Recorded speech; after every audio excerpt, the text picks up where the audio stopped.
아들의 영을 우리 마음 가운데 보내사. 뭘 보내사? 아들의 영을 보내서 성령을 보내주신다는 거예요. 그래서 우리로 하여금 아빠 아버지라 부르게 하셨느니라 그랬어요. 그러니까 내가 하나님을 아빠라고 부르는 것은 굉장히 친근하게 부르는 거거든요. 여러분 시편 25편 14절에 보면 하나님의 여호와의 친밀하심이 그를 경외하는 자들에게 있다 그랬어요. 하나님의 친밀하심. 그러니까 하나님을 경외하는 자들을 하나님이 친밀하게 여기신다는 거죠. 그러니까 여러분 특별 새벽 기도를 통해서 하나님을 더 가까이 할 수 있기를 바랍니다. 내가 하나님 더 가까이, 하나님을 친밀하게 하여 주옵소서. 하나님과 친밀한 관계가 되게 하여 주옵소서. 하나님을 더 가까이 얼굴과 얼굴을 맞대어 보는 것처럼. 그래서 새벽에 뭐 누가 오든지 말든지 신경 쓰지 말고 내가 하나님 앞에 와서 내 하나님과 내가 독대한다는 심정으로 내가 주님을 배웁는다면 하나님 그 사람 더 친밀하게 하신다는 거죠. 하나님 가까이 하시고 하나님 여호와 삼마라 그랬죠. 내가 어딜 가든지 하나님 거기 계신다는 거예요. 하나님 거기 계셔서 나를 붙들어 주시고 나를 이끌어 주신다는 거죠. 나를 이끌어 주시고 나를 붙들어 주시고 나를 승리의 길로, 의의 길로, 축복의 길로, 성공의 길로, 형통의 길로 인도하신다는 그 확신이 있을 때 우리의 삶이 더 힘있게 뻗어나가게 되는 거예요. 그 전절 보세요. 5절 말씀 한번 보세요. 5절 다 같이 한번 읽습니다. 율법 아래에 있는 자들을 속량하시고 우리로 아들의 명분을 얻게 하려 하십니다. 아멘. 율법 아래에 있는 자들을 속량하시고 우리를 구원하시고 우리로 아들의 명분을 얻게 하려 하십니다. 이 아들의 명분이란 말이 양자 삼기예요. 양자 삼기. 그러니까 입양을 한다. 휘오데시아라고 해서 입양, 내가 하나님의 자녀로 이제 뭐가 됐다? 입양이 됐다. 그래서 신분이 이제는 달라진 거예요. 이제는 세상 사람이 아니고 여러분 하나님의 자녀입니다. 세상 사람이 아니고 하나님의 자녀이기 때문에 하나님의 자녀는 뭘 받는다? 그렇죠. 유업을 받는다는 거예요. 누구 자손이기 때문에? 아브라함의 자손이. 하나님의 자녀이면서 우리는 아브라함의 후손. 왜 아브라함의 후손 얘기했냐면 아브라함이 뭐의 대명사예요? 믿음의 대명사라.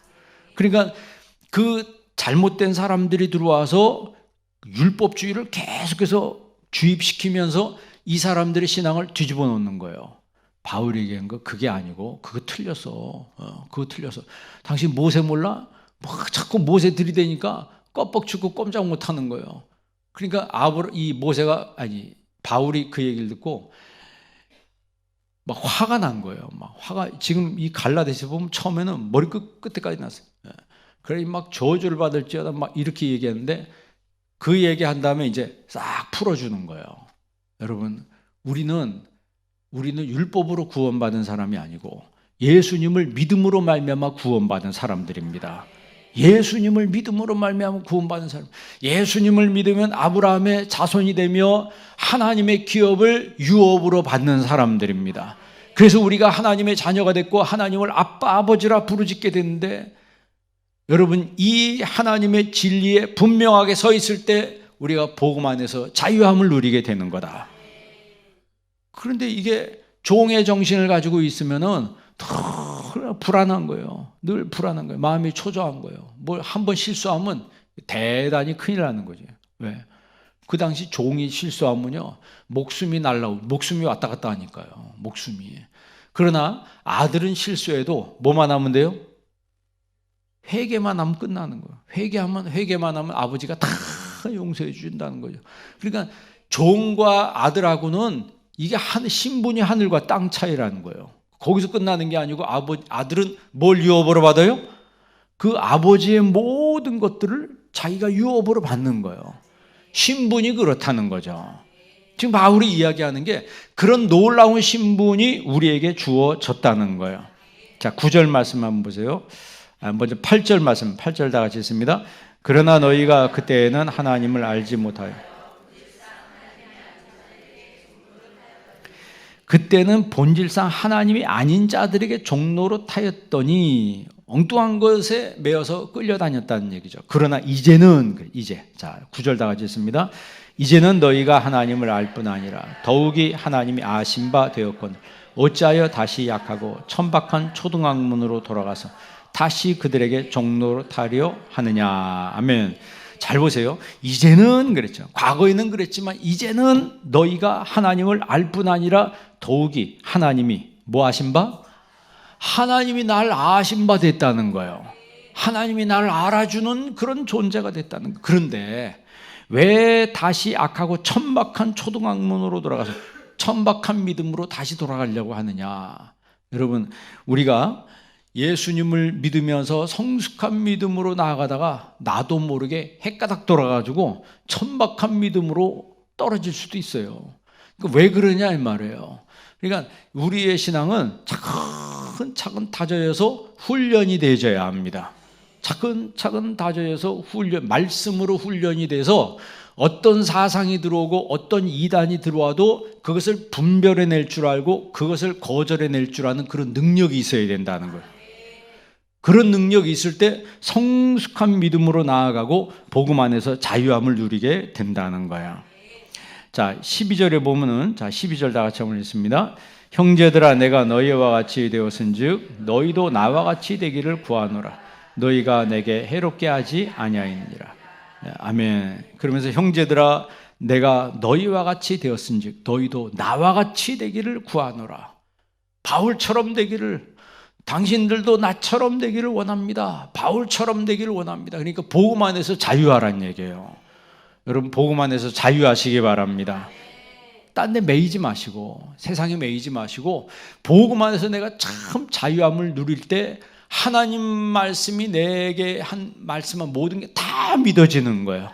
다 믿어지니까 뭐 이단이나 어떤 속설들이 와서 나를 꿰어도 꿰인다 안 꿰인다?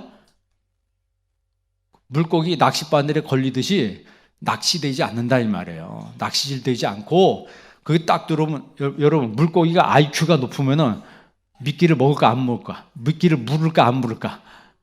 미끼가 비싼 미끼가 막 꼴랑 막 깔딱깔딱 뭐 그런 데나 뭐 하여튼 그런 물고기가 텁썩 문대요. 그럼 걸려드는 거예요. 그럼 거기서 이제 끝장나는 거지. 근데 물고기 지능이 있으면은 어부들이 다 굶어 죽을 겁니다. 다 굶어 죽을 거예요. 그냥 미끼만 내리면 다 덥석덥석 무니까 그렇겠죠. 그러니까 우리가 자유를 지키는 것은 그냥 지켜지는 게 아니에요. 내 안에 분명한 분별 의식이 있을 때 자유를 지킬 수 있는 겁니다. 이쪽에서 이 말 한다고 넘어가고 이쪽에서 이 말 한다고 넘어가면 그 하나님이 주셔도 지키지는 못하는 거예요. 그러니까 유업을 줘도 그거를 지킬 만한 능력이 없으면 받았어도 도로 다 뺏기는 겁니다. 왜? 그걸 분별을 못하니까 뺏기는 거예요. 13절에 보면요, 내가 처음에 육체의 약함으로 말미암아 너희에게 복음을 전한 것을 너희가 아는 바라. 그러니까 바울이 몸이 약했다 그러죠. 몸이 약해서요. 그 몸이 약한 데 상태에서 당신들한테 복음을 전했다. 자, 14절 말씀 다 같이 있습니다. 너희를 시험하는 것이 내 육체에 있으되 이것을 너희가 업신여기지도 아니하며 버리지도 아니, 오직 나를 하나님의 천사와 같이 또는 그리스도와 예수와 같이 영접하였도다. 아멘.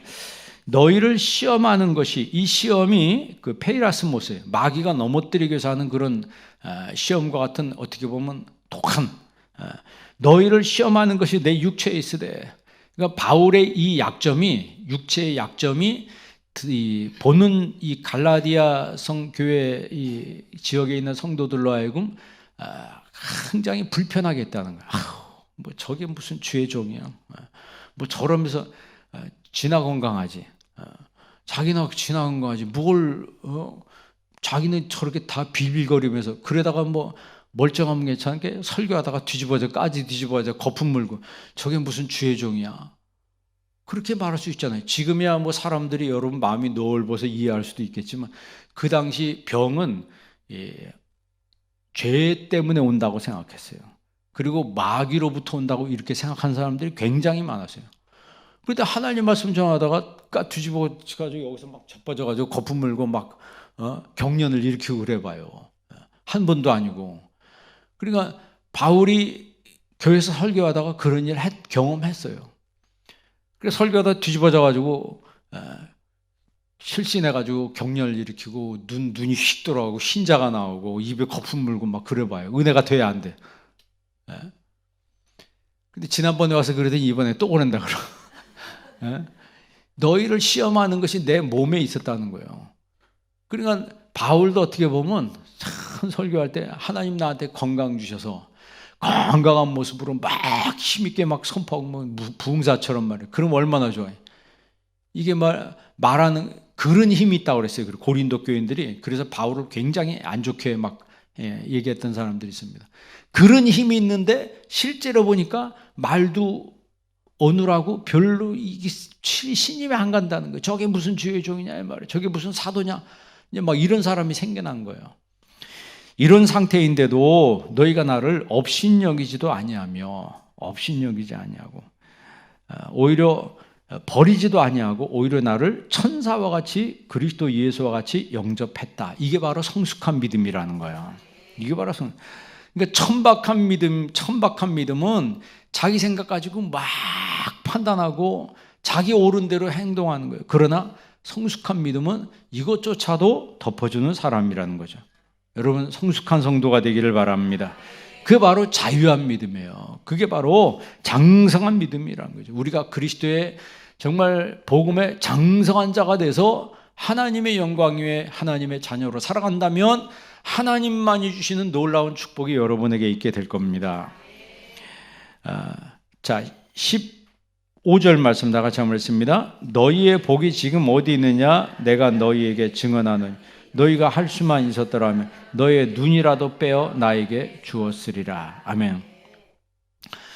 그러니까 이런 사람도 있다는 거예요. 이런 사람도 있다는 거예요. 어떤 사람은 나를 위해서 눈이라도 빼어서 나에게 주었으리라. 왜냐하면 바울이 눈도 안 좋았거든. 눈도 안 좋아서. 그러니까 안질도 있고 뭐 간질도 있다. 뭐 하나만 있다고 얘기하는 신학자가 있고 둘 다 있다고 말하는 신학자가 있고 그러는데 뭐 하나만 있든지 둘이 있든지 분명히 너희를 시험하게 하는 거 그런 건 내 몸에 있었고 그리고 너희의 눈이라도 빼어 나한테 주었을. 여러분 요즘에 누가 뭐 눈 빼서 줄 사람이 누가 있어요? 근데 그 정도로 이 바울의 사역에 같이 동참하고자 원하는 사람들이 많았었다는 얘기죠. 그리고 반대한 사람도 있고 찬성한 사람도 있는 거예요. 목회하다 보면 나는 뭐 내 목회 다 뭐 나를 100% 찬성한다 이렇게 생각은 안 해요. 그러나 누가 찬성하든 반대하든 그게 중요한 게 아니고 하나님 나라를 확장하며 하나님의 복음을 선포하며 사는 게 중요한 거예요. 여러분도 살다 보면 여러분 다 여러분을 좋아합니까? 그런 건 아니잖아요. 그런데 직장에서 여러분 다니다 보면 직장인 사람들이 여러분 뭐 다 좋아합니까? 그러나 그런 것과 상관없이 회사 일은 그대로 가는 거예요. 우리가 하나님의 일을 해도 여러 마음이 있지만 달라도 그러나 주 안에서 한 마음이 돼야 된다는 거죠. 이 바울이 말하는 것은 주 안에서 같은 마음, 같은 뜻을 품으라 이걸 계속 얘기하는 거예요. 원래는 하나가 아니었지만 이제는 갈수록 뭐가 돼야 된다? 하나가 돼야 된다는 거예요. 하나가 돼야 된다. 그러니까 너의 눈이라도 빼서 나한테 주었으리라. 그 말은 눈이 너무 안 좋아가지고 여러분 생각해 눈에서 만약 고름 난다고 생각해봐요. 눈이 침침하고 뭐 제가 예전에 설교할 때 얘기했지만 고린도 지역이 굉장히 음란한 지역입니다. 근데 바울은 신경 쓸 게 하나도 없어. 왜? 눈이 안 좋아서 안 보이니까.